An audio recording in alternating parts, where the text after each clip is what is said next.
అర్జున్, పూజా హెగ్డే జంటగా హారీష్ శంకర్ దర్శకత్వంలో దిల్ రాజు నిర్మాణంలో తెరకెక్కుతున్న చిత్రం దువ్వాడ జగన్నాథం.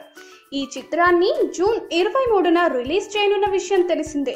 ఇప్పటికే ఈ చిత్ర టీజర్ను ఫిబ్రవరి 22న విడుదల చేయగా తెలుగులో ఏ సినిమాకు దక్కని వ్యూస్ తో దూసుకుపోతోంది.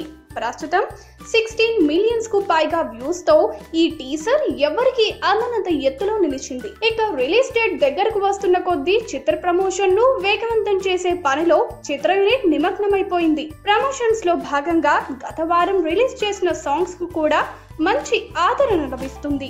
గుడిలో, బడిలో, మడిలో, ఒడిలో అనే సాంగ్ యూట్యూబ్ రికార్డ్స్ ను బ్రేక్ చేసే పనిలో ఉంది.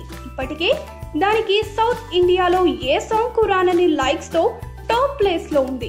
ఇక ఈ చిత్రం ట్రైలర్ ను రేపు దిల్ రాజు రిలీజ్ చేయనున్నట్లు తెలుస్తుంది. టీజర్, సాంగ్ ప్రోమోస్ తోనే మొత్తం రికార్డ్స్ ను బ్రేక్ చేసిన ఈ సినిమా ఇక ట్రైలర్ రిలీజ్ అయితే ఇంకెన్ని రికార్డ్స్ క్రియేట్ చేసిద్దో అని టాలీవుడ్ ట్రేడ్ వర్గాలు విశ్లేషిస్తున్నారు. ఈ మూవీలో బన్నీ బ్రాహ్మణ పాత్రలో కనిపించనున్నాడు. ఈ వీడియో గనుక మీకు నచ్చినట్టయితే లైక్ చేయండి, షేర్ చేయండి, సబ్స్క్రైబ్ చేసుకోండి.